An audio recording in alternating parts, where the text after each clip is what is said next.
Hello, everyone. Welcome to How to Kickstart a Personalized Website Experience, no matter your FI size, from SilverTech and Panos Marketing. Today, we'll be giving an overview of personalization best practices from implementation to optimization. Before we dive in, I'd like to just quickly introduce Evolution Group. You may have met us at Financial Brand, but we are Panos Marketing and SilverTech. We are a collective of innovative bank, marketing, and digital agencies that provide transformational marketing results for our clients. We empower financial institutions looking to meet ever-changing customer expectations, both online and on the go. And a quick introduction to your speakers today. I'm your host, Ian Hughes, content strategist, and I'm joined today by Samantha Maltus, principal strategist of Evolution Group. Sam was recently named a recipient of one of New Hampshire's highest honors for young professionals, the Union Leaders 40 Under 40. She's an in-demand speaker at digital marketing conferences, having most recently been featured at Digital Summit Philadelphia. Welcome, Sam. Thanks, Ian. The agenda for today's presentation looks like this. First, we're going to discuss some unique ways to discover your audience, what they like and what they don't like. We'll then dive into the 5 essential elements of a personalization plan. We'll discuss how to scale your personalization to match your budget and resources, before we conclude with ways to address concerns about privacy and security, and then a quick case study on a personalization effort that we have implemented. So before we get started, let's do a quick show of hands. In our recently published State of Digital Marketing report, we found that marketing leaders were prioritizing personalization and one-to-one messaging more this year than even mobile presence optimization and social media effectiveness, which is a lot. Raise your hand, please, if your website currently delivers a personalized experience. All right, so we're gonna give everyone a few seconds to get this in here. And I don't think the results are going to be very shocking for anyone here, otherwise you wouldn't be here. But we'll go ahead, give it another second. And the result is no, not yet. Which is completely understandable. That's why everyone is here, and hopefully the steps that we share with you today are going to be able to help you get started in this personalization plan. And we're going to talk through all of those, all of those different options. Okay. All right. So let's get into some unique ways to discover your audience, what they like and what they don't like. So judging by the show of hands and the fact that you've chosen to join us today, it's likely that you already believe in the value of personalization. So just in case you need a few more reasons, here are some reasons from our partners at Sitecore. 96% of customers would switch brands if the brand promises one thing and delivers another. And 66% of millennials find it highly aggravating when personalized advertising is off target. 80% say consistent experiences drive brand favorability. So where's the best place to start when you're looking to implement personalization? It's actually with your audience and in their personas. The creation of well thought out personas, it'll help you identify the problems you're hoping to solve for your audience. So what are personas? Personas are the foundation of personalized one-to-one communication, as Sam said. They're fictitious representations of your audiences, who they are, what they like, and most important, what they don't like. By identifying your persona's ideal online experience, your business can create targeted content, navigate an ever-shifting digital landscape, and surpass marketing goals. It's important to note the following as you build your personas. From our partners at HubSpot, personas are not a single specific user. They are a representation of the goals and behaviors of a hypothesized group of users. In many cases, they are captured in a 1 to 2 page description that include behavior patterns, goals, skills, attitudes, and a few fictional details that make that persona a realistic character. Each of your personas should include the following in a 1 to 2 page document. Demographics, including identity, name, age, and role, and this will help humanize your persona. Background. Here you'll include several paragraphs that detail your persona's financial and personal history. You want to include motivations and influences. And here try to indicate how motivated your persona is to use your website. Some visitors are highly motivated and they're more likely to spend more time learning, and others less motivated. You want to include frustrations and barriers. Here, try to indicate how this section lists the reasons that may stop or frustrate a persona during their online experience. And then the ideal experience. This outlines the persona's goals, including features and content that may help them to have a great experience. Sam, here we've included what's contained in a persona, but we haven't said anything about how to roll out or implement personas. Any best practices you could share there? Yes, so it's always a good idea. So, as you said, company wide rollout, Hmm. making sure that everyone understands the value of their personas, what information is in them, and then ultimately how those personas can be applied to their everyday job or what kind of things they're doing with your customers or members. It's really important to make sure that everyone understands the value of those personas. I think for the most part, when you're dealing with frontline service members all the way through executive management, everyone understands that the experience dealing with your institution needs to be a one-to-one. It needs to be Sure. personalized, and it needs to be all about the customer or your member. But I think that this even humanizes it that much further. Something else that I'll say about these personas. So what we've given you for an outline here is not a typical persona document, actually. So when you do like a marketing persona, typically for anyone who's been in the industry for a while and has kind of been around the block, personas have normally things like what kind of music people like Sure. and what kind of food they may eat or what kind of TV shows that they watch. That's not this type of persona.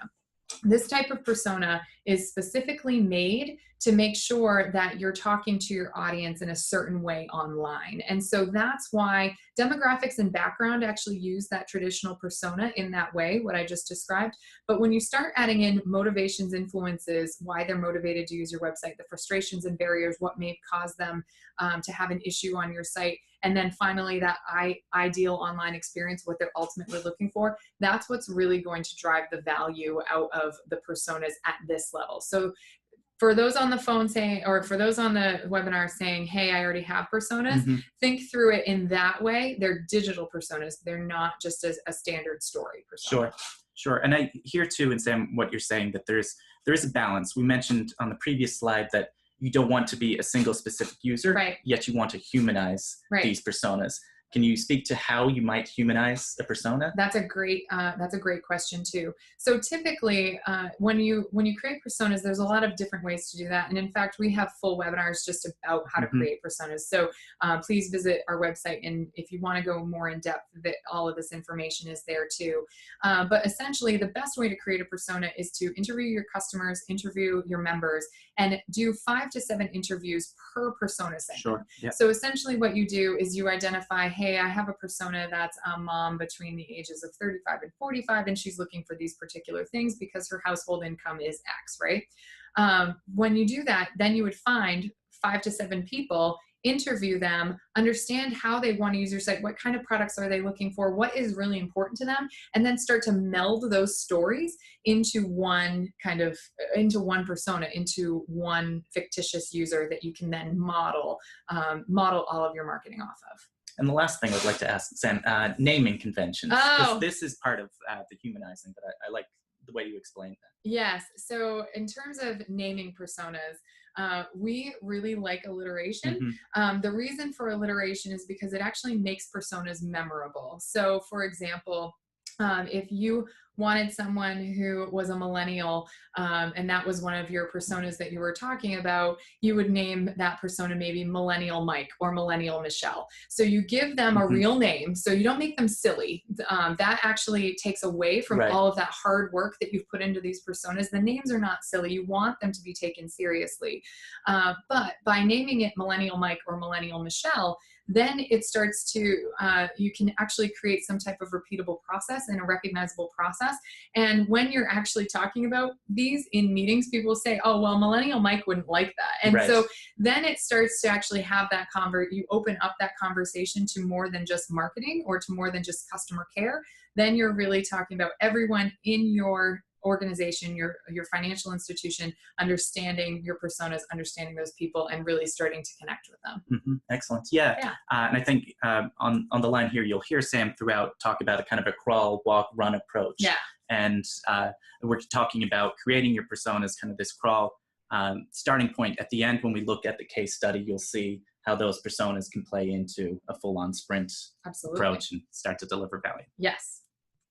So the next pre-personalization activity that you should undertake is really to create a customer journey map. But before we cover what's in a map, let's quickly discuss kind of this difference between customer experience and user experience. And you have a little graph on the screen right now. In the user experience UX world, user experience accounts for only a portion of the customer or member experience. So When our designers at SilverTech and Panos Marketing are designing a homepage or a personal loan landing page, they're concerned with the usability and functionality of a piece of the overall experience. So as integral as the homepage and landing page are to a positive experience, they represent only one of the possible touch points where your potential customers will interact with you. And though it may go by different names, customer, user, or buyer's journey, the goal is really the same. It's to understand the myriad interactions, each of these touch points, that your customers and potential customers have with your brand or the entire customer experience, particularly online. So a customer journey map will help solve problems at every touch point. It's an invaluable tool to improve the overall customer experience. Now, Sam, how important would you say this is to kind of getting yourself ready for personalization efforts? It's actually extremely important. In fact, you have to do this first. So once you have your personas and you understand what kinds of things they're going to be looking for on your site and what they're really asking for from your brand, from your financial institution, then it becomes what is their ideal online experience, which is actually part of that persona. And then you start to map it against what is going to be the ideal place that you want these particular users to go. So your customer, when they come online, becomes a visitor, right? So where do you want that visitor to actually go as they traverse through your site? Do you want them to go right into my account, or do you want them to maybe see some information before that happens? If it is a personalization exercise, maybe they come in the first time and it's your generic content, but then as they start to click through your site and they're starting to go down a specific path, maybe for a HELOC loan, for example, maybe that's where you should start to push some more information. So the next time they come back, that's what you lead with. All of those things have to be mapped out. It has to be a visual thing so that you can kind of understand where is the best place for this person to go. Right. So it's really about approaching personalization strategically. Exactly. That summarizes everything that I just said in one sentence beautifully.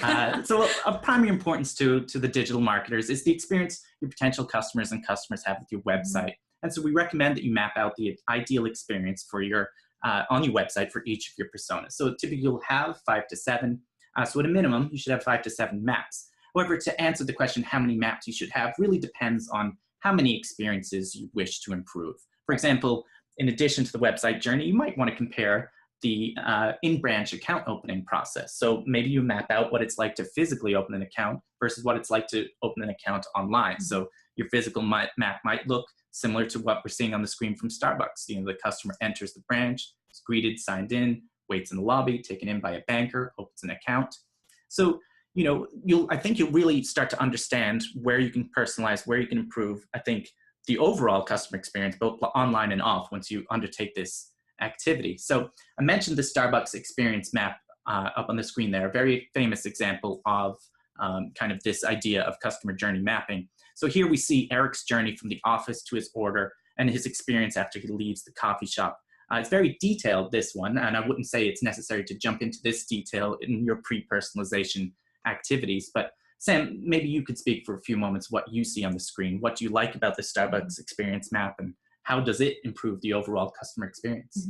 So one of the questions that I typically get when we talk about the Starbucks map is, well, Starbucks is Starbucks and this is a financial institution. I think it's really easy to draw the parallels between the two. They both have an online experience. They have an app. They also have a physical location, and there's some type of service that happens in between, right? And so it's really easy to kind of look at how Starbucks and all of their millions that they're spending on these types of things and actually start to use that in your FI's marketing and customer maps. So why I really like this, and there's a lot of different reasons why and why we continue to use it, is because it has actually established a baseline. So that dotted line is the baseline. So that's like the minimum of what is going to be a positive experience. Maps the negative experience, the positive experience. So then it's easy to understand what those are and then how to fix them.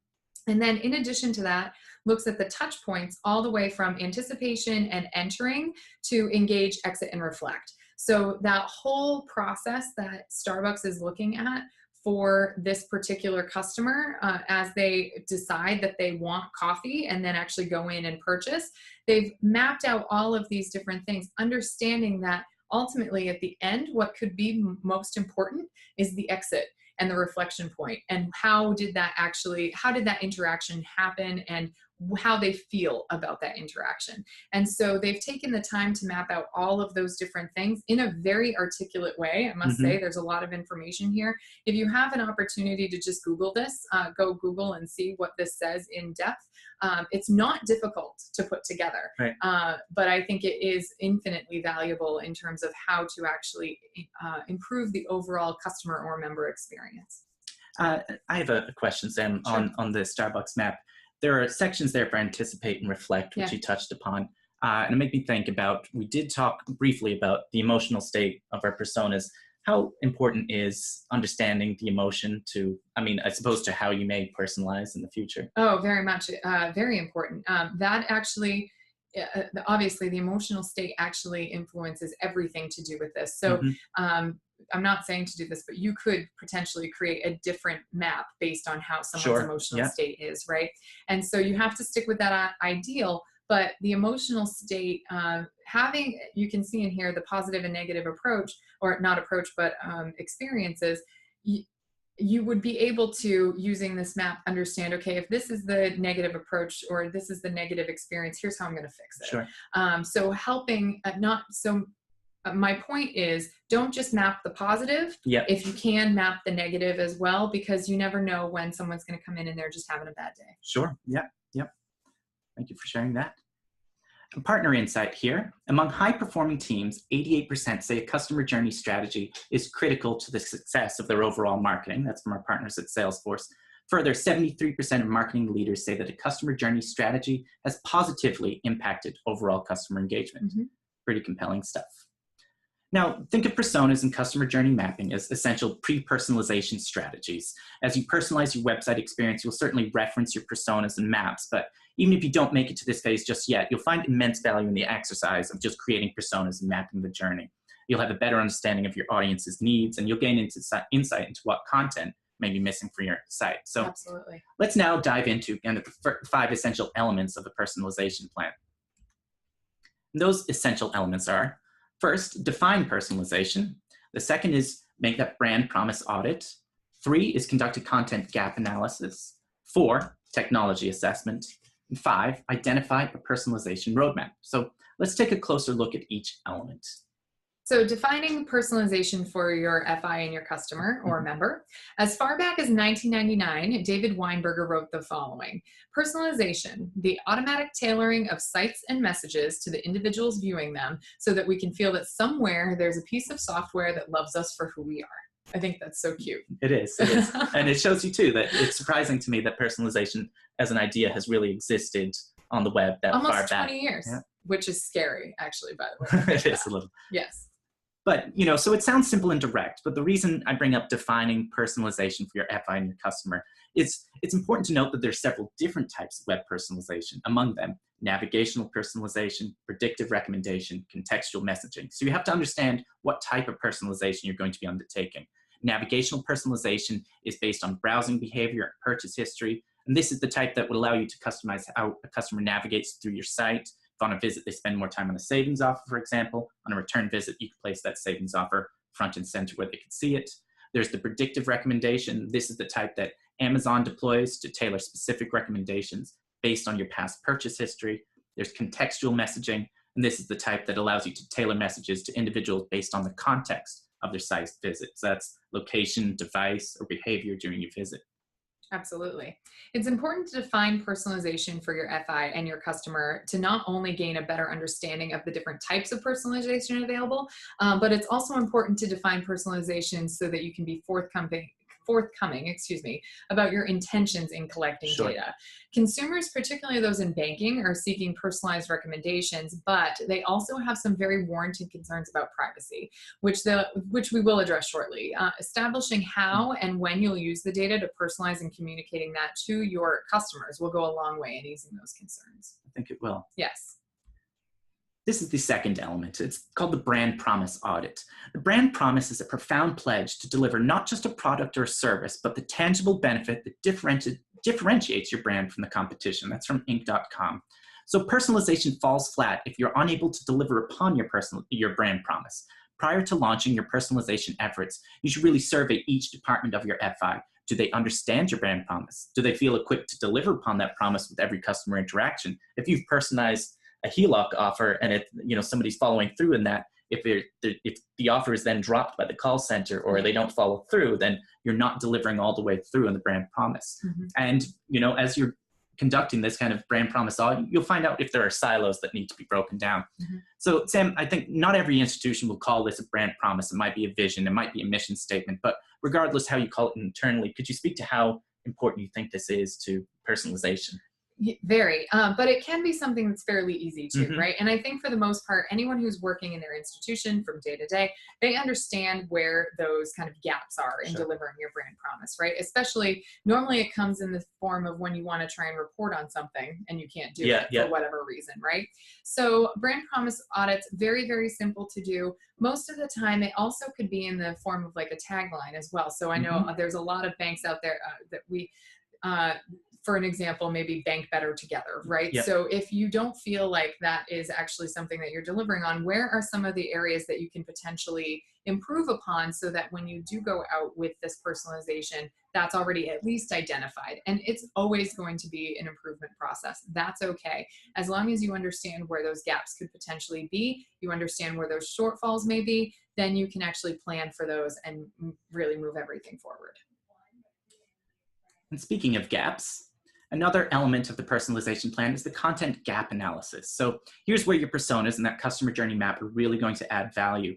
As you chart your target persona's journey through the website, you can start to assess whether or not you're meeting their needs. Do you have the right blog posts, FAQs, and educational pieces for each of your personas? Now, to conduct a successful content gap analysis, you should create a spreadsheet to identify each piece of content by name, the URL where it lives, keywords, and traffic performance. You'll also want to identify which questions the content piece answers and for what persona or personas. And once you have a comprehensive list of your current content, you can then plan, prioritize, and schedule the next pieces of content you need to create. So our goal here is not necessarily to personalize each piece of content, but it's rather to make sure that each persona has the right content to meet their needs along the way. And if I can add to this, Ian, before we move on. So the basically what is fueling the content gap analysis is, again, that ideal online experience, which is as part of your personas. So that ideal experience will even explain, yes, this they're looking for this type of content. Your member or your customer is looking for this piece of content. And when you go in and you can look at that and see whether or not you can actually find it, have someone else go through. So a family member go in and say, hey, here's this piece of content. Can you find it on our site? And it could be something as simple as try and find the mortgage rates and see how that works for them. Or in other cases, it could be something that's a helpful piece of content. So maybe you've spent a lot of time in your community education involvement. Is that the right format for that particular content? Or is that maybe it wants to be a video as opposed to an infographic? So those things also all come out of that content gap, but those are included, again, going back to the personas, all in there in the ideal online experience. And I think you make a very important point there, and why it's so important to undertake these pre-personalization activities is that it allows you to kind of just step back and evaluate everything that you currently have and look for ways to improve. In a controlled environment without having to boil the ocean. Exactly. Yes. The next element is the technology assessment. So whether your approach is navigational, predictive, or contextual, you will need the right technology in place to personalize. First, take a look at your content management system. Does it offer you the ability to segment specific data on different users? So your content management system, for those that are not aware, whatever is powering your website, does it allow you to do personalization? Can you define personalization rules? Can you assess your marketing automation platform and your customer relationship system? So for example, marketing automation systems would be like an Intuvo or would be like a HubSpot. Customer relationship management would be like a Salesforce or a Microsoft Dynamics. Are those in there? Are your technologies in there and talking to each other? And are the personalization tokens available that enable personalization in your emails and customer communications? Can you tie that whole story together? The key to technology assessment is testing the integrations between your platforms, like I just said. Are they speaking to each other, and are the right internal teams getting that information so that you can actually analyze it and do something with it? You may very well find in your assessment that no, the answer is you can't do all of these things. But most of the time it's no. You step back and you make the plan for when you can get there. And I think, getting your personas in place, getting your customer journey map is the crawl, walk, and eventually you'll have the technology to run. Yes. And that's part of identifying a personalization roadmap. So this is the final and perhaps most important element of personalization. It's to lay out a roadmap for when you can start to personalize. Most personalization plans fail because they're abandoned or implemented ad hoc. Right. So roadmap will communicate all the necessary steps to your FI, so every stakeholder that may be involved, from your IT to your marketing department and everyone in between. And it'll keep you on track with a timeline for when you can begin to personalize. Exactly. Let's talk about how to scale your personalization to match your budget and resources. So this is my favorite way to start this, and it's start with what you have, right? So the goal is to eventually get a 360-degree view of the customer journey from awareness to consideration to purchase. However, every personalization plan begins with just a single step. So as long as you're doing something, you're personalizing. Identify what channels you're currently successful on and build from there. Mm-hmm. The first step in your personalization roadmap will be an assessment of your ability to personalize on your current channels. So your website is primarily the one that you start with. It's likely that your email provider will allow you to personalize subject lines and salutations. There you go there. This is a great entry point into personalization, but it is the minimum that your customers and prospects expect. Very, very true. Lots of studies that say that. See where you can go beyond this initial engagement as you plan for a full-blown personalization effort. You also want to run your campaigns and monitor results. Makes sense. There's plenty of evidence that personalization works. You're on this webinar because you believe personalization works. Our partners at HubSpot, for example, they've monitored 93,000 calls to action over a 12-month period, and they found that targeted personalized call to action performed 178% better than generic CTAs. But how will you know if your personalization efforts are successful? You believe that the idea itself is important to undertake, but your actual efforts, you want to establish key performance indicators, KPIs, at the onset of any of your efforts. And like HubSpot, you should maintain a control group, run an A/B test, test your personalized CTAs, test your personalized content against the benchmarks of non-personalized content. Exactly. So we recommend at a minimum that you measure the following KPIs: click-through rate, conversion rate, social sharing, and bounce rate. Each of these indicate a type of action. Mm-hmm. So click-through rate is a measure of how many viewers take the next step after opening an email or viewing a social post. Conversion rate is a measure of how many viewers engage with the call to action in your content or complete whatever step you've determined is the goal. Social sharing is a measure of how inspired your viewers are to incite others to take an action. And bounce rate, though it measures a negative action, the rate at which people are leaving your content without doing anything, is an equally important item to measure. The next way to scale your efforts is really to pick the right partner. Picking the right partner, it's so critical. Yes. Before making a decision or even if you're reevaluating your current agency, keep the following in mind. You want to come armed with your personalization goals so your agency can tailor the reporting and, of course, the strategy to exactly what you want to measure. You want to ask for a clear timeline of when your chosen partner expects to see results. You want to look for a partner that keeps you involved in the process for the duration of the project and is available for your help. Mm-hmm. And you want to make sure you have a clear understanding of what the future looks like after your project's complete. Mm-hmm. Anything else you'd like to add to picking the right partner, Sam? I think this is a great list and I love it. I think another thing is to really look at, so the biggest thing within personalization is content. Mm-hmm. And so making sure that if content is going to be an issue for you in your FI in terms of generating that content, the different versions of content that's required to be able to do that personalization process, make sure you add that into the ask for your agency.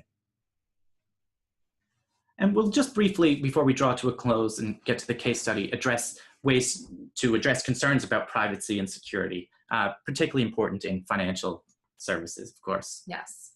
So the biggest thing to remember is, as you can see here, clearly communicate. So it's important to note that from these findings that not everyone wants a personalized experience, or they are at least not willing to surrender personal data in order to have a personalized, tailored experience. Very important to understand. So make sure that you clearly communicate your privacy policy and information standards, particularly as you onboard new customers online or in branch.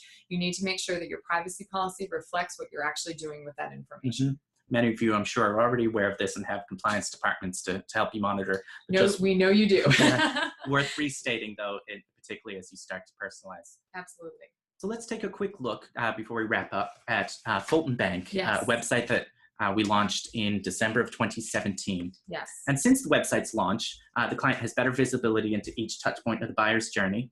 They now have goals and events tracking, so they're better able to track campaigns and the conversions. But really, what we're excited about is the new website offers a personalized and fully accessible experience.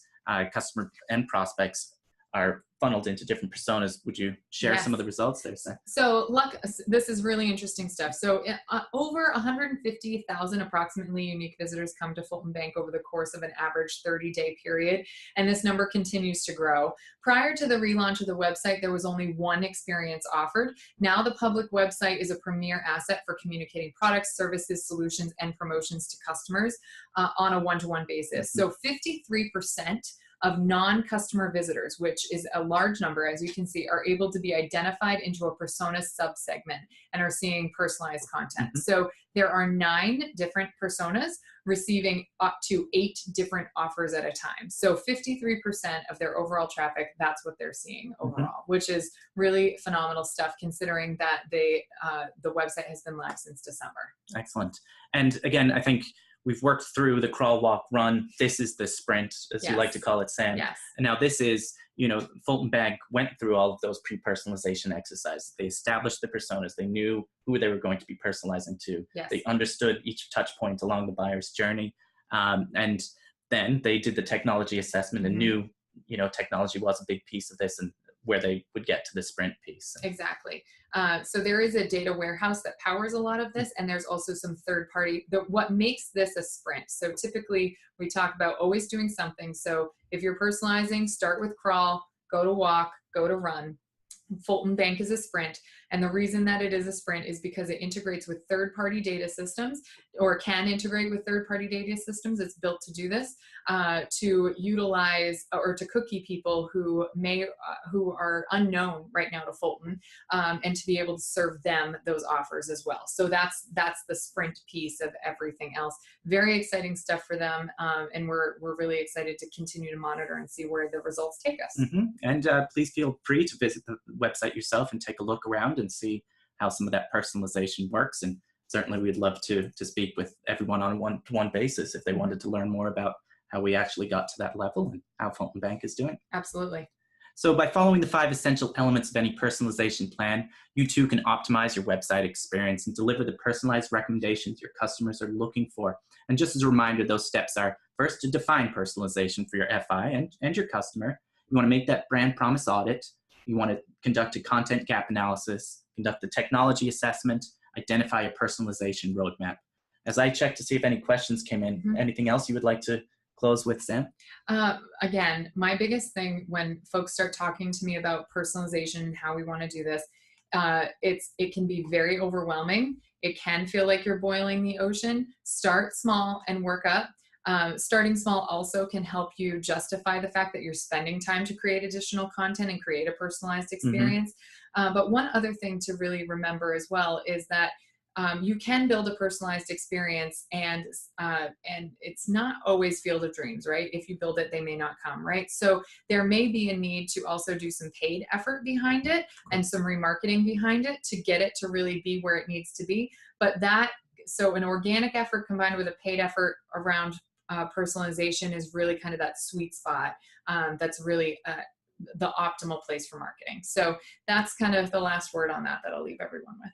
Excellent. Well, I think on that note, we can wrap things up. On behalf of Evolution Group, which is, again, SilverTech and Panos Marketing, we thank you for connecting at Financial Brand and connecting with us again today on the webinar. We hope to continue connecting further along. And I'm Ian Hughes, Content Strategist. And I'm Samantha Maltas, Principal Strategist.